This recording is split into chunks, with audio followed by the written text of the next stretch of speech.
Bismillahirrahmanirrahim. Assalamualaikum warahmatullahi wabarakatuh. Alhamdulillahirabbil alamin, wassalatu wassalamu ala asyrafil anbiya'i wal mursalin wa ala alihi washabihi ajma'in.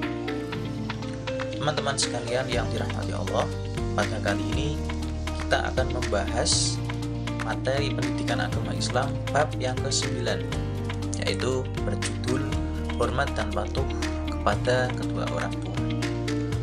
Sebelumnya, perkenalkan, saya Muhammad Nafa Syahnaya dengan NIM 3150200005. Selanjutnya ada tujuan pembelajaran. Yang pertama, memahami arti penting hormat kepada orang tua dalam perspektif Islam. Dan yang kedua, memahami dalil dari Al-Quran dan hadis tentang berbakti kepada kedua orang tua.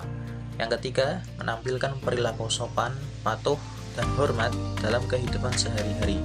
Kemudian menerapkan sikap birrul walidain. Selanjutnya, pengertian hormat dan patuh kepada orang tua. Nah, dalam ajaran Islam, kedua orang tua memiliki kedudukan yang tinggi.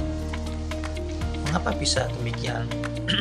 Karena setelah Allah memerintahkan agar kita beribadah kepadanya dan tidak mensyirikannya, perintah kedua adalah birrul walidain, yaitu berbakti kepada orang tua. Maka orang tua itu memiliki derajat yang tinggi, kedudukan yang tinggi.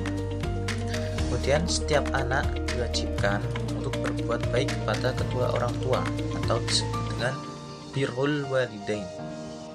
Birrul walidain diartikan sebagai berbakti kepada kedua orang tua, yaitu ayah dan juga ibu. Perilaku menghormati dan mematuhi nasihat-nasihatnya termasuk dalam kategori birrul walidain. Maka kita sebagai anak itu wajib menghormati dan mematuhi semua nasihat dari orang tua selama keduanya tidak memerintahkan kepada kemaksiatan atau kemusyrikan. Jadi selama kedua orang tua kita memerintahkan kepada kita sesuatu hal yang baik, maka kita harus melaksanakannya, ya. Jadi apapun yang diperintahkan oleh orang tua itu kita terima selama tidak mengarah kepada kemaksiatan atau kemusyrikan. Bahkan seorang anak tetap harus menghormati kedua orang tuanya meskipun orang tuanya kafir. Nah, bahkan sampai-sampai saking mulianya orang tua itu, kita wajib menghormati walaupun kita dengan orang tua kita berbeda agama. Itu tidak menjadikan bakti kita kepada orang tua itu putus. Selanjutnya, dalil tentang hormat dan patuh kepada kedua orang tua. Dalil dari Al-Quran ini tercantum dalam surah Al-Isra ayat ke-23 sampai 24. A'udzu billahi minasyaitonir rajim. Bismillahirrahmanirrahim. Wa qada rabbuka alla ta'budu illa iyyahu wa bil walidaini ihsana. Imma yablughanna 'indaka al-kibara ahaduhuma aw kilahuma fala taqul lahumā uffin wa la tanharhumā wa qul lahumā qawlan karīmā wakhfid lahumā janāha adh-dhulli minar rahmah wa qur rabbirhamhuma kama rabbayani shaghira. Yang artinya, dan Tuhanmu telah memerintahkan agar kamu jangan menyembah selain Dia, dan hendaklah berbuat baik kepada ibu dan bapak. Jika salah seorang di antara keduanya atau kedua-duanya sampai berusia lanjut dalam pemeliharaanmu, maka sekali-kali janganlah engkau mengatakan kepada keduanya perkataan "ah", dan janganlah engkau membentak keduanya, dan ucapkanlah kepada keduanya perkataan yang baik.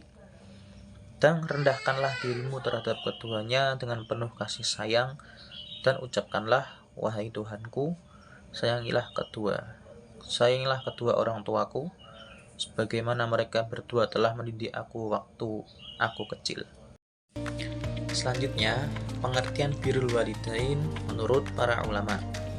Di sini Imam An-Nawawi rahimahullahu taala menjelaskan bahwa birrul walidain yaitu berbuat baik terhadap kedua orang tua, bersikap baik kepada keduanya, lakukan berbagai hal yang dapat membuat mereka bergembira, serta berbuat baik kepada teman-teman mereka.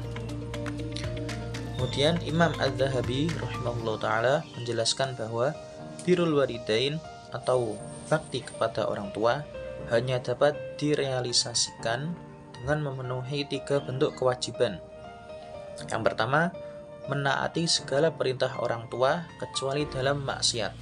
Jadi kita sebagai seorang anak itu wajib mematuhi apa yang diperintahkan oleh orang tua kita kepada kita selama itu tidak maksiat, selama perintah itu tidak mengarah kepada kemaksiatan.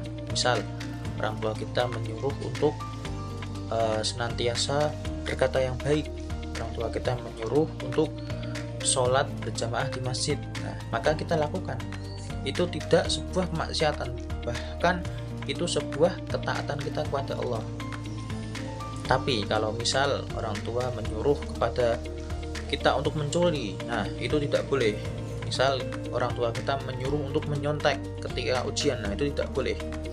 Maka kita menolak itu dengan cara yang lembut.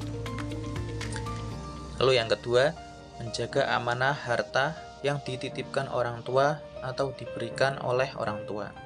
Semisal orang tua kita memberikan amanah kepada kita berupa harta, yaitu uang saku gitu kan. Uang saku, maka kita harus menjaga uang itu atau kita pergunakan dengan baik, yaitu untuk membeli kebutuhan kita misal. Itu termasuk menjaga amanah. Yang ketiga, membantu atau menolong orang tua bila mereka membutuhkan. Jadi membantu pekerjaan orang tua di rumah, misal menyapu, mengepel. Kemudian kalau kita bisa mencuci piring itu lebih baik. Jadi kita meringankan tugas atau pekerjaan orang tua di rumah. Insya Allah itu akan bernilai ibadah, bernilai pahala di sisi Allah Ta'ala. Selanjutnya, hikmah dari berbakti kepada kedua orang tua kita. Yang pertama, berbakti kepada kedua orang tua merupakan amal yang paling utama. Yang kedua, apabila orang tua kita ridho atas apa yang kita perbuat, maka Allah Ta'ala pun akan ridho. Yang ketiga, berbakti kepada kedua orang tua dapat menghilangkan kesulitan yang sedang dialami, yaitu dengan cara bertawasul dengan amal soleh tersebut. Yang keempat, berbakti kepada kedua orang tua akan diluaskan rezeki dan diperpanjang umurnya. Yang terakhir, berbakti kepada kedua orang tua dapat menjadikan kita dimasukkan ke jannahnya Allah Subhanahu wa Ta'ala atau surganya Allah Subhanahu wa Ta'ala. Sekian yang dapat kami sampaikan. Semoga yang sedikit ini dapat memberikan manfaat. Terima kasih. Wassalamualaikum warahmatullahi wabarakatuh.